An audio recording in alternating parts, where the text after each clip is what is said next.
Spooks got my audio.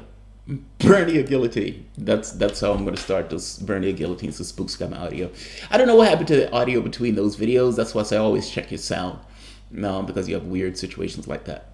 What I was saying before being rudely interrupted by not having any audio was my wife and I, oftentimes when we get the opportunity to use layovers, as much as people hate layovers, we like to use them to max out the layover in order to spend time at that particular place.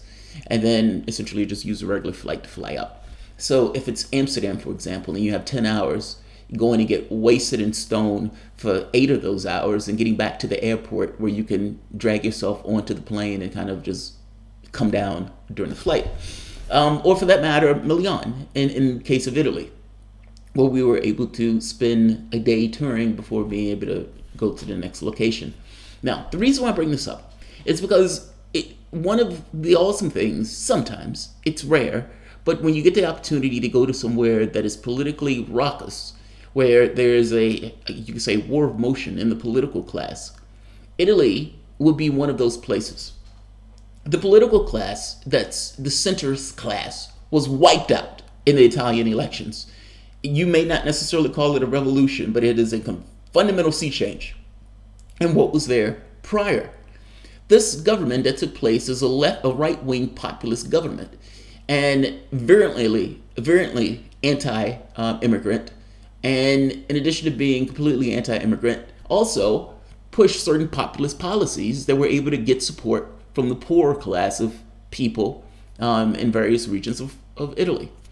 The discontent that the American class or the public felt that led to the election of Donald Trump, or the discontent that led to Brexit, or the discontent that led to Bolsonaro. This is something that's taken place all over the world. We are not unique in this particular thing. The reaction, however, of Italy was somewhat, you could say, to some degree different, or maybe not. The reason why I bring this story up is because I want to get across that what has taken place in the United States, this agitation, this waking up of sorts, where people realized that they were being screwed over by the political class, where this ferreting out of jobs through process like NAFTA, where you gave 95% of the wealth to the top 1%, like the last administration, the centrist left, the delegitimization of the left, and not being able to deal with the problems that plague ordinary human beings. I mean, for fuck's sake, the average wage in this country is like $30,000 a year, while the same token healthcare costs have spiked. That's even with Obamacare that was supposed to be, to some degree, a utopian solution to this. We're going to allow the capitalists to still make all of this profit off of people's aches and illnesses and foibles and fuck-ups, while simultaneously somehow providing amazing healthcare in this process that people can get for an affordable price. This makes no sense. And yes, you're covering 20 million more people, but there's still 20 million more people that needs to be covered, and you still have people where their bills are going through the roof. Healthcare was the number one issue in this election. Immigration was 2, but healthcare was number 1, meaning that people are being squeezed, and people are aware that they're being squeezed. And people, in this one sparkling moment, is realizing that what politicians say is not lining up to what they're actually doing. And desperate, they threw themselves at Donald Trump. Or you could say desperate, they threw themselves at Brexit or Bolsonaro, or in this case, the 5-star movement in Italy. It's all across the world. It's not just here in the United States. The only difference is, maybe if there's a difference at all, is that the US, Nancy Pelosi was somewhat prescient. After she lost 1,100 seats, or they lost 1,100 seats, after they lost the presidency, the House, the Senate, after they lost everything all throughout the United States, Nancy Pelosi's response will boil down to people will come back once they see how bad Trump is.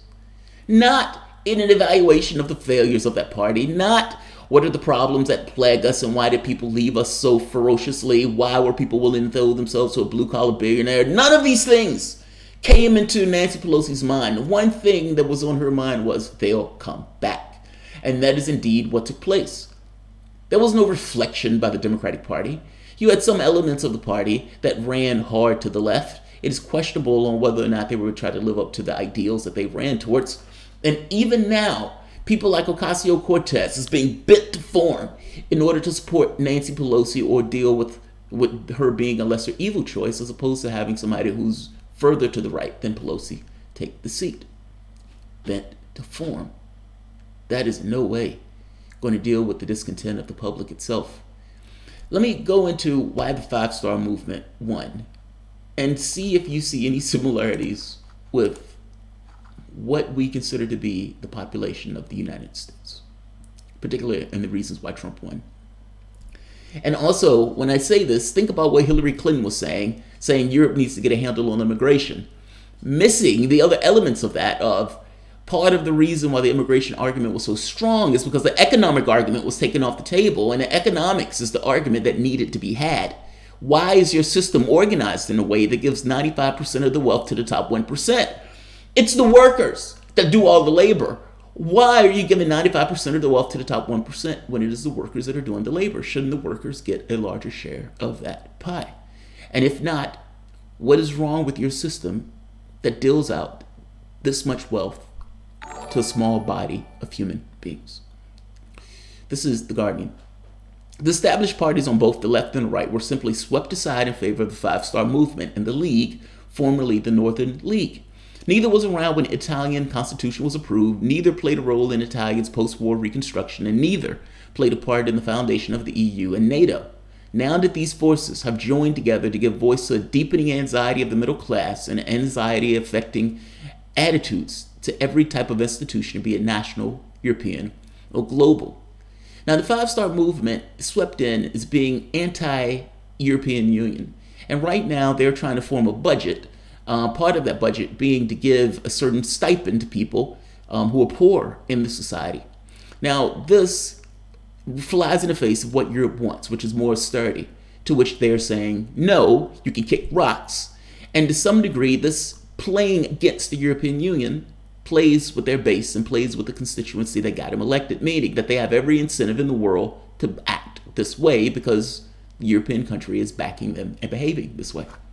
Three things triggered this act of protest. It's not an act of protest. They just chose another group who they thought was going to represent them more. It's not a protest. You need to understand that. It's not a protest vote. That vote went to the person or to the people or to the group that they wanted to run the country. And, you could say, for that matter, a vote for the centrist party is a protest vote. That makes no sense. They chose who they wanted to represent them. First, economic inequality, or the impact of globalization, which has impoverished Italy through the departure of businesses and the flight of good jobs abroad. That sounds familiar. From the Eastern Europe to the Far East, which has bought foreign imports into Italy at very competitive prices. If foreign imports are swamping Italy, what does it do for the businesses that were in Italy producing those particular goods and services? Those goods and services go bust, meaning the foreign imports, attack Italian jobs. Globalization, isn't it awesome? Second, starting in 2015, the arrival from North Africa and Middle Eastern immigrants of far in numbers than Italy, essentially white and Catholic, even now, is used to receiving. Essentially immigration. All of the wars and the policies that the Western powers have taken on has come home to roost. In trying to destroy Syria, and destroying Libya, and destroying Iraq, and essentially creating the Middle East, turning it into a hotbed of discontent, you've had a large number of people who have every incentive in the world to leave where they are. If that situation, if that was you, you would be doing the exact same thing, fleeing their war zones and going into any arms that would take them. In this case, Italy. Now, the people in Italy have another effect, or human effect response of, oh my God, all of these people are coming into the country, and those people are going to need jobs, and you can imagine that they're competing for similar low-paying jobs, seeing as just like in the United States, Italy has been gutted of many of their good-paying jobs. Third, exasperation in the endemic corruption that has affected the country for generations. Italian families found themselves trapped in the suffocating vice of globalization, was spiriting away factories and plants, migrants was competing for badly paying jobs, and corruption was as bad as ever.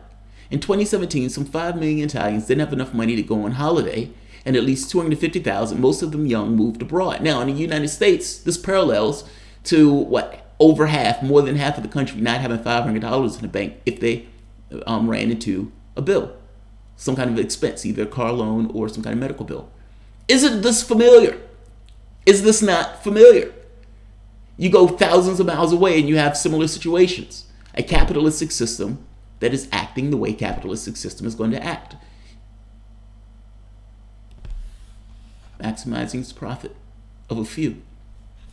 The traditional parties, beginning with the biggest one, the Democratic Party, and Forza Italia, failed to grasp the magnitude of the discontent, so the political prize went to those who could. In the South, it was Luigi Di Maio's five-star movement that prevailed, thanks to the citizenship income proposal, a benefit of €780 each month for the unemployed. In the North, it was Matteo Salvini's League, which backed two horses at the same time, the so-called flat tax to help out businesses in difficulties, and a tough approach to migrants. Five Star and the League have clear dividing lines, their geographical base, their economic ideas, and their social makeup, but the one thing in common, hostility to the European Union.